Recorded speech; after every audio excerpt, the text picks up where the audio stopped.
Well, I just thought Jackie Boy sort of, Jackie Boy is such a great character. He kind of disappeared here at the end, so I thought if we can keep the head alive a little bit, that's what it prompted me to say. I think I was going to draw him winking at one point at the end. So, oh well, this is the thing when he's holding that great head shot up. Yeah. Where he has the head up like that. Let's go ahead and do it there and have him say something or look at him or do something.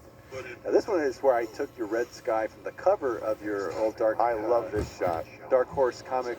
The collection of the paperback collection has a white on it for the Big Fat Kill. I love the way that Lynn's cover. And I took that color and wanted to put that behind him, and you said, yeah. That was one of the great things about doing the covers with Lynn. It would bring a completely different sensibility to accept the black and white nature of the material.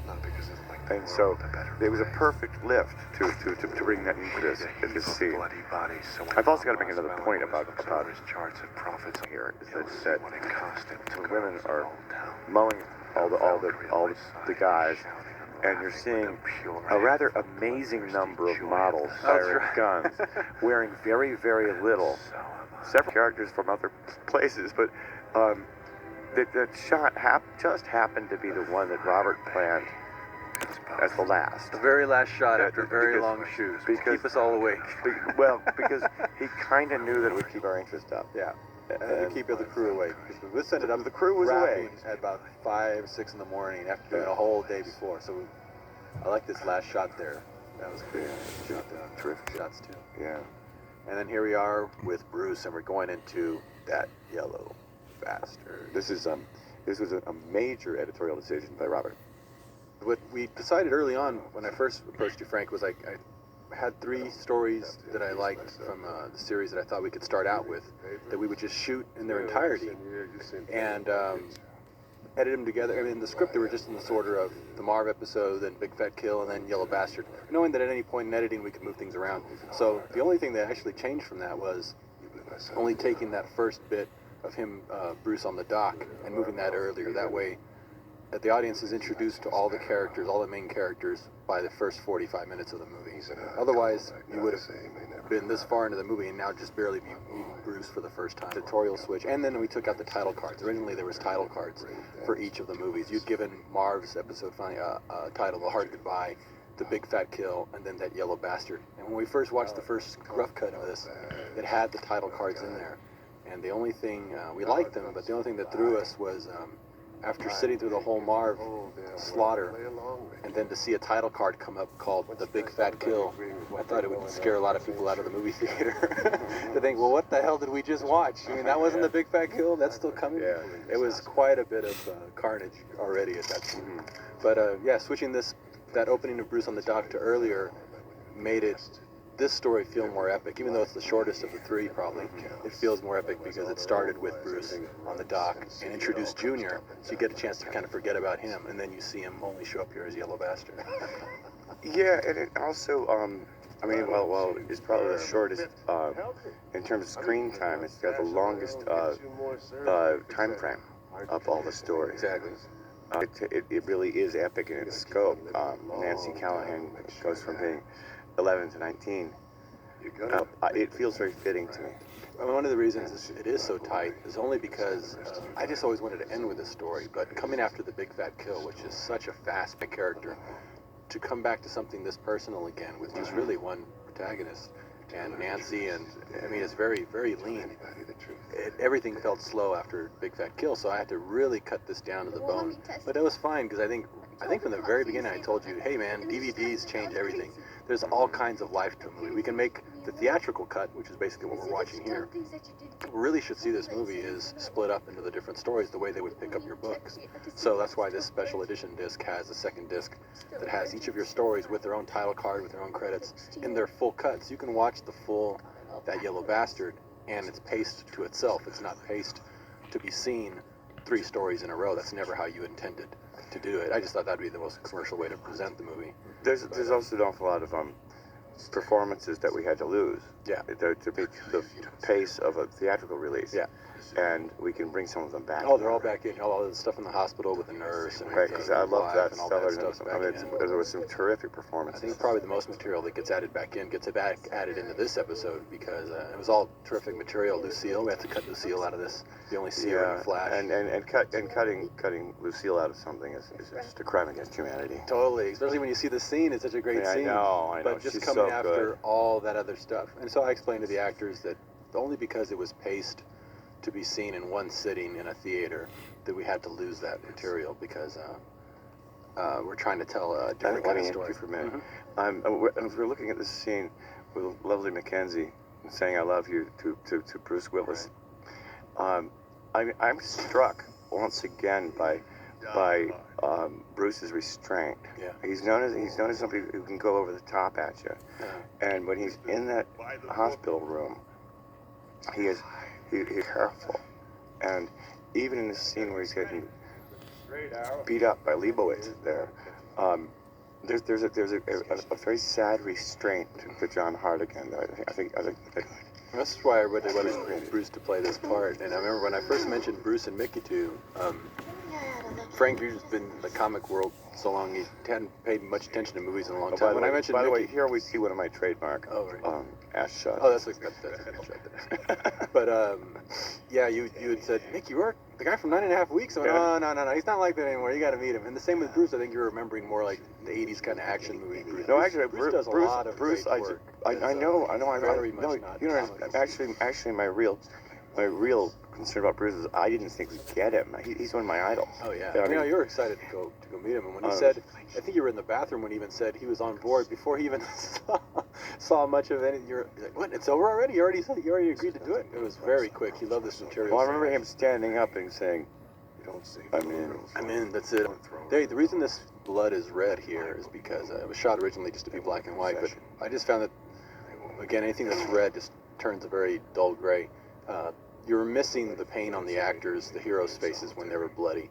So it just looked like he was muddy, actually. And in your comic, it comes off much more. You can tell he's pummeled. But in this, it just looked like his face was dirty. You didn't see the sacrifice he was making. So by just taking the blood on him and on Mickey, making it red, it's almost like a color close-up. That's what was great about just using a select color. It looks so disgusting and painful. There's also the blood on the shirt, which is quite telling. And then it would have just looked like a sweat patch. So I remember when I think you were surprised as how restrained Bruce plays something like this. I mean, as close up as I am and get on him sometimes, it's just all eyeball, and he's just so understated. He just loves this kind of material. That's why I went to him, because I knew he loved film noir, and he's always wanted to do something like this, and that he would just do something here that he hadn't done in other movies before. Well, first off, I was just overwhelmed with the chance to get to work with Bruce Willis. You know, that's one for the memoirs. But beyond that, he takes you to school. I mean, he knows his shit. You can see why in the presence of a director who didn't know what he was doing, he would take control, because he's got to look out for himself. And if he sees the ship's not being run, he'll just start running the ship. He's done it so much, he knows. But if he knows you know what you're doing, and he respects the work that you're doing, he loved your book, so he was gonna, he was all ears when you come up. Look at what he just gave that moment. She did. That growing alarm, it was just like the total despair he does it's just like it's like what I was saying about Jamie earlier. He squeezes every value out of a shot you could possibly get. Yeah. Like cage so we'd have some use a CG cage, but most of the time there's our yellow bastard Nick Stahl. Originally I was just going to get him to play Junior and have another actor play the completely transformed one. Knocked my head off. And then I had him call me and leave me messages as the yellow bastard. Nick Stahl said, "Let me work on the voice," because he's talking about how his voice is so recognizable.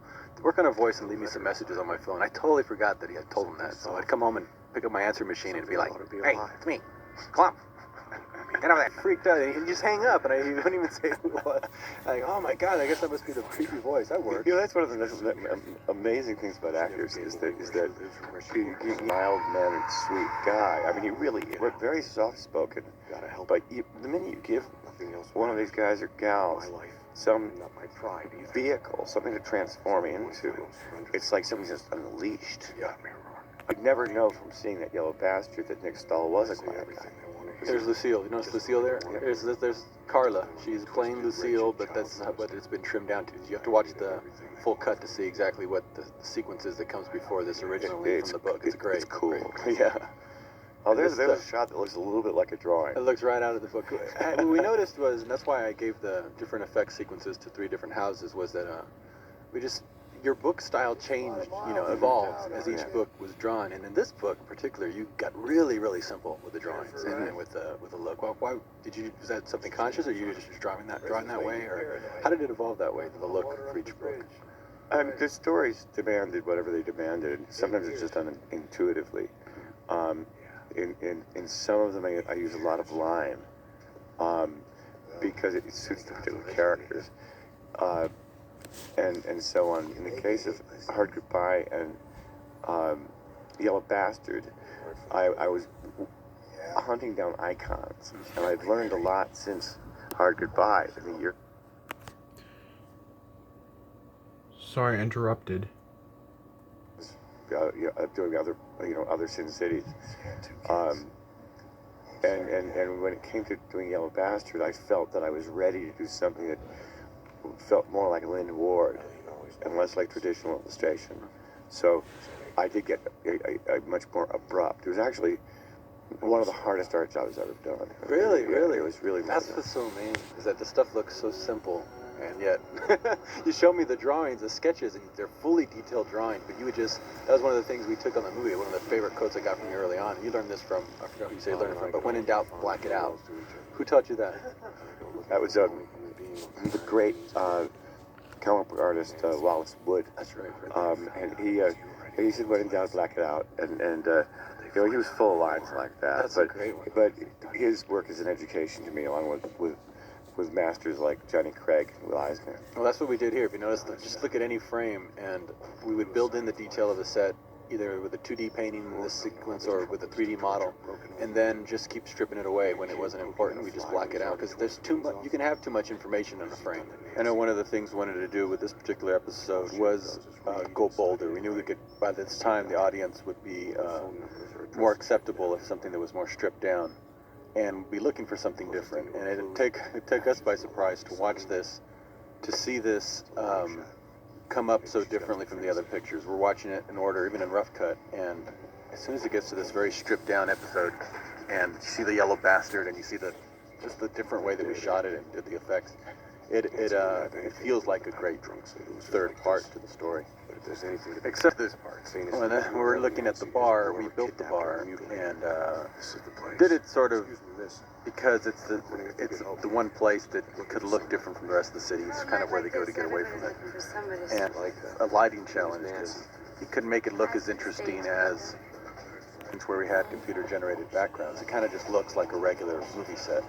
And that's what I didn't like about shooting this bar, and it's really why I added color. It was just to make it more interesting. I guess I got to disagree with you a little bit, because I love the fact that it turns into a more traditional movie on these occasions, because the watering hole is where we return. Well, that's why we picked this set. Of all the sets to pick, I picked this one because this is their break from Sin City. This is like kind of where they all kind of go to get away from it. So to make it a little more realistic.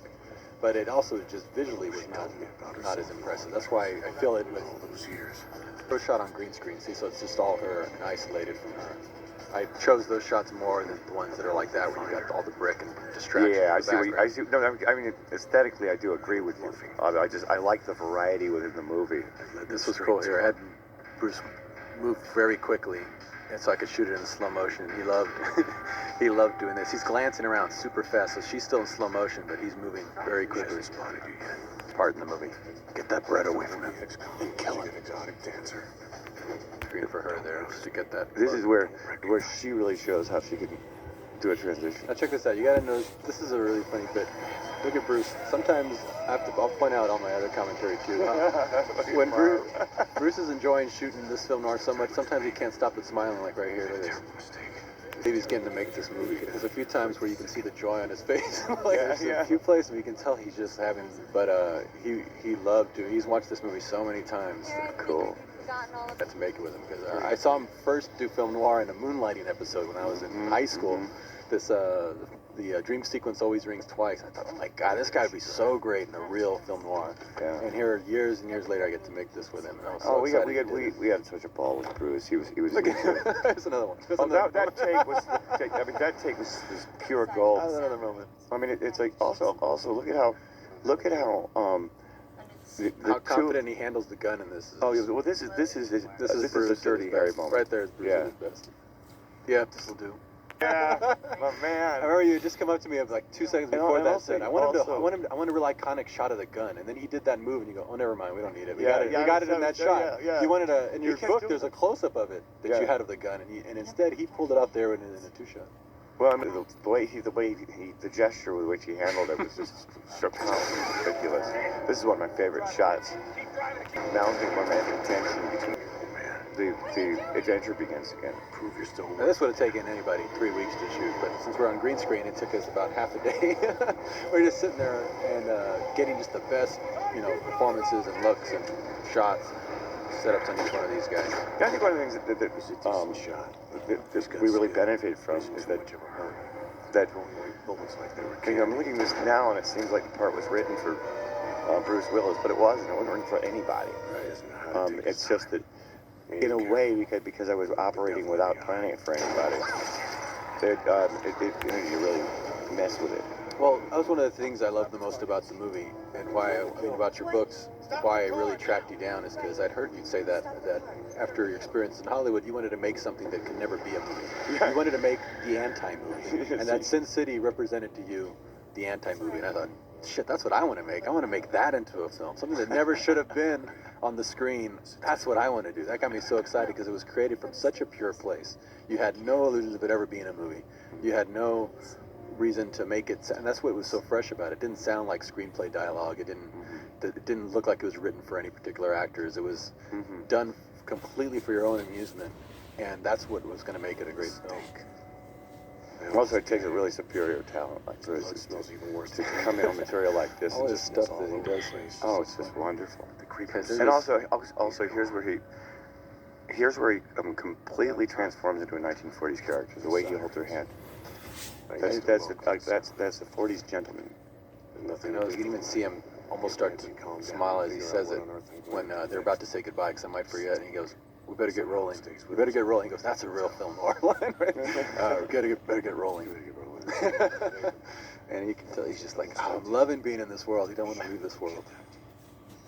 I got to say that this was a real test for Jessica because she's working with an actor who is almost twice her age and one who she plainly admires beyond belief, and she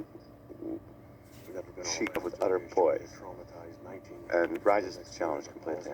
I love this pose he's doing. This is the pose. If you open up the book, Yeah, that's it. he's doing the exact pose that you drew. And so But she.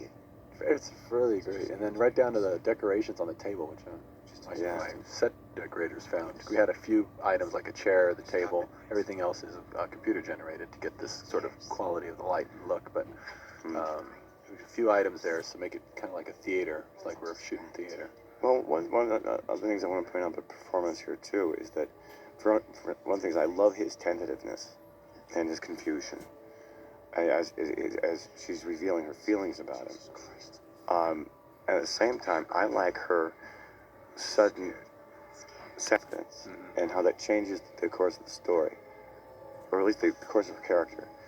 Nancy's a series of unveilings. I don't just mean because she's an exotic dancer. I mean that at the end of this story, she's a very different character than she was earlier. Right. She is transformed by this story. It's one of the things that I'm working on picking up in the sequel. Yeah, don't say too much. That's a great thread. That is a great thread you're following through. And we told her that as we were making this, we kind of lay in a few things. There's a couple of books you see in her apartment that start, giving some clues as to where she's going to end up going. Shower. And here comes our buddy. him to work on. Recognize my voice, Hardigan? By Greg Nicotero. It certainly is, and what's amazing is Greg builds stuff that people can work right through. I mean, that blows my mind. I just want to point out that one of the things that I love about that last shot is that it's got very disturbing asymmetry to it, with the tilt of his shoulders and blood spurting out. It doesn't look right, and I was just very, very pleased with that when we were shooting. I knew I wanted that shot to be really disturbingly wrong, and I thought of how one of the first lessons I ever got about art was Kenneth Clark's book on art history, and he pointed out how prisons, there are two sets of them, and the first one is much more frightening than the second. But while the second one has the more overtly frightening image, the first one works more on an abstract level because it's both zigs and zags and asymmetrical shapes, and so to do that in that shot felt to me like it had to happen.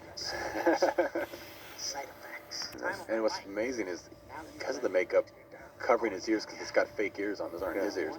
He couldn't hear us a lot of the time, so he was just all by himself in there. Yeah, he had trouble getting those from us. Yeah, and he would just go for it. He wouldn't be sitting there going, what did you say? He would hear, I think he would hear some muffling coming from us, and then he would just do another take and tell me later, I didn't hear a fucking thing you were telling me. And he just kept getting better and better every take. I mean, he was just probably frustrated from being inside the makeup. He said he'll never do something like that again. But while he did it, we got him. fantastic. We got him, and he did it. I was wondering how many people across the world have seen the previous scene with Nancy and Hardigan, where he turns down her affection and thought, "You're a better man than I am, John Hardigan." That's right. They're hanging from the neck. He's actually hanging from two wires, but still physical. That must have hurt like hell, though. Oh yeah, it's pulling on his balls instead of his neck. Right, that's a hell of a choice. Yeah. One of the reasons I put him in shadow there, because originally you drew him with his dick hanging out. Remember, one of the times I went to said, "Well, Frank, I don't want to be real true to the book, but that's a long scene to be having this sticking out there." And you go, "Yeah, that would be distracting. I think maybe we should go ahead and cover it in shadow." Well, that'll make it easier to rig him up there. It works really great. It reminds me of when Press Preservation is about the comic book, and we both immediately just said we were going to make her uncomfortable. And also, to me, it's like I can sit down at the drawing board and draw anything. Yeah. But when it's a real person, that does change. When I first met Jessica, actually, when she showed up the day before she started working, I was describing her character as a stripper. I realized one of those things that happen when you write stories by yourself and draw them by yourself, people can't read your mind. One of my roles in this picture was to clarify things. When she had reservations about the nudity, Robert and I both said that wasn't a concern of ours. And I said that wasn't what her character was about. And by the way, she wasn't a stripper either. I said the whole idea of Nancy Callahan was that far where you expect something awful and skanky going on, and with all these losers hanging out, and outlaps an angel. I said that she's Sin City's muse in this movie, and that she's the inspiration, and be angelic, more than arousing. And the first time I saw Jessica was dance to one of my favorite Emmylou Harris songs, "Wrecking Ball," which is done to a waltz time. It was one of those. It was the car stalled out. It was a time where I really had to discipline myself as a director, because I knew that a director on a set better not cry, and I was really close. I was like, "Frank, this has got to be your dream come to life." You were just like, "Jesus, I never thought I'd be here." Quite literally, my dream come to life. I enjoyed so much seeing this through your eyes, because I create characters. I know what it feels like to see people bring it to life. So every time I'd find someone that I knew you were going to just think is your book come to life, I couldn't wait to see your reaction, because I almost got to live it the way you were living it, just seeing you react. And I remember when I first met you about this, that Frank, this is the most fun you're ever going to have on a project. And man, did you have fun on this. Yeah, I sure did. And I just want to get started again. And just go to it like water. And it's why I used to be a cartoonist. And I remember I used to wait, well, should I be a cartoonist or should I make movies? And when I started making movies, I thought, yeah, I think I made the right choice. This is kind of, you get to draw still in a job like this, but there's so much more that goes on, and you saw that right away. Well, we made some interesting choices because it goes on much longer in the book, and we filmed it much longer than what finally surfaced. But Robert and I conferred and realized that as filmed, there were two things wrong with it. It actually got, it was pushing its luck in terms of taste, and it's highly heroic. And we didn't need to see her whipped repeatedly, you know. So Robert cut this down to what it is now, and I think it's a stronger, more powerful scene. It's very simplified. I just love it. He's doing it. He's doing everything right out of the book, but he's making it, he's making it his own. Here, one bit here was that when it's a RoboCop gun he's got in his hand there. That's how you drew it in the book, so we had to put that in. That's a RoboCop gun. Well, but in praise of Greg Nicotero here, he does things that you don't expect. He notices things that you don't expect him to. And at one point when Nick was playing Yellow Bastard, there's something that didn't feel right about the shot, and I just said, "Can you distend your stomach?" And all of a sudden, he just stretched. This gigantic tumor comes out where his stomach ought to be, and I went, "Oh, Greg, you bastard! You even thought of that?" That's one thing I was worried about, was not being able to do this killing of the bastard like you had in the books. In the book, of course, it only lasts for 2 shots in your book, but here it's going to last more in screen time. But I really wanted to get the ball rip like you had in your book, and then the face pummeling, because that is just so strong in the book. I thought, I hope they let us do that. Hopefully. Also coming up is my single favorite moment of Jessica's performance. I think it's perfect. Delivered sucker. They take away his. Here we go. She's smiling. He was doing this. Oh yeah, he got really into it. He's hitting the pad, but he's totally. Yeah, but his eyes were popping. Eyes are popping out, and he just went loose. And this was like, I showed him this take right here. And there's that. and here you're adding back in another hint of the smile at the last minute. Yeah. Great walkout shot, all bloody. And once again, sing praises of Bruce Willis, because we're talking about how few ad-libs there were in this. Mm-hmm. When he was in the scene with Mackenzie Vega on the dock, Little Nancy Callahan, Skin is warm again. Bruce, other girls, said that he just had a line saying, "Cover your eyes, Nancy. I mean it, cover your eyes." And Bruce said he just asked, would it be okay if I could say something, call her something more fond, like honey. I said, give it a try. He said, "Cover your eyes, honey. I mean it. No, I mean, honey, cover your eyes." And I said, "Hey, Bruce, into that," and the moment was vastly improved. And then later, of course, he had to color baby again right toward the end. And that was a case of a very minor bit of ad-libbing, giving a wonderful setup and payoff to the dialogue. Yeah. One switch I did here, I asked you this early on. Again, I was being a little more playing around with the material. I loved the visual depth that I did a test on from Dame to Kill For. It was a side view, silhouette, white, somebody blowing their brains out.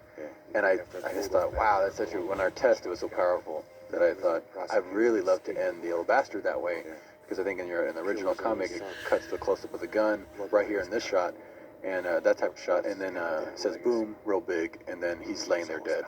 So I showed it to you and showed it to Bruce, and you're both, yeah, you know what, as faithful as we like to be, it's kind of a great, it is a great visual, so we tried it, and we ended up keeping it that way. Yeah, but we shot it both ways. Yeah, we shot it both ways. But also in the comic book, one of the things I realized why this is much stronger in film. I mean, this version of the shot is much stronger for film. It says Sin City all over the place. Yeah, the other is that it was the 2-page boom that shocked everybody. Not the classic gun to the head. Right. Nobody had ever done a sound effect that was 2 pages big. Yeah. Because you actually broke your arm before we started shooting, so I really wanted to add this little tag, and I thought this is one way to convince Frank. I wear a broken arm like he has. It'll be homage to you and your broken arm. But it gets better, because I come on the set, and there's a very unhappy Alexis standing there in the ugliest, clunkiest looking blue sling you could imagine. The real kind they use. Yeah, That's why. and she was miserable. I mean, and I said, what's with the sling? And he said, well, that's what she'd be wearing. I said, in reality, I said, this is an old town girl. She's got to have a cool looking sling. And I said, I know it's going to slow things down, but I had to send someone back to my hotel room because I knew I still had my sling. Right. And then in the last minute, I realized I had had two of them. There was only one other place it could have been. Months after it got better, I went on my chair, my director's chair, and reached in the couch beside it, and there was that very cool, sexy sling that she's wearing. And you should have seen those beautiful eyes light up when she knew she could wear that. Here's our cast. We didn't mention everybody there. Powers Booth was fantastic. We didn't get to mention him because we were talking right over. He was great. Always wanted to work with Powers. If you've ever seen Extreme Prejudice, you got to check that out. Walter Hill movie. He's fantastic in that. And look at our Frank Miller. There you are. Let's see if anyone. Make sure we mentioned everybody that we just really love working with. We didn't even get to mention Klump and Schlub because their parts got cut down tighter for them for this version, and you'll see them on the second disc. They're really terrific. And there's Patricia Vaughn. There's Patricia and our fantastic crew. Yeah. What did you think about? You mentioned you wanted to say something about this. The cast coming in. Nina Proctor for costumes. For the cast coming in, we shot everyone so quickly. I'll talk about this in the commentary. Jamie King was there a day and a half. Brittany Murphy was there a day. Denise was there 4 days. I mean, every time somebody would come in, you'd create these intense relationships with an actor, and then they would be gone, and then someone else would come in. Well, the day and a half that, or whatever it was, that Quentin was there, it all becomes a blur because each day felt both extremely long in the good sense and extremely short in the bad sense. Because these were all moments I cherished. But I was walking around with Quentin, getting to know him, we were talking about work, and he described working on Kill Bill with Uma Thurman, and he said that across the many, many months that it took to make those two movies, he said it was almost like a marriage. And all I could say on the spot was that Sin City for me was like a string of mad affairs. Exactly. Well, Frank, this was great.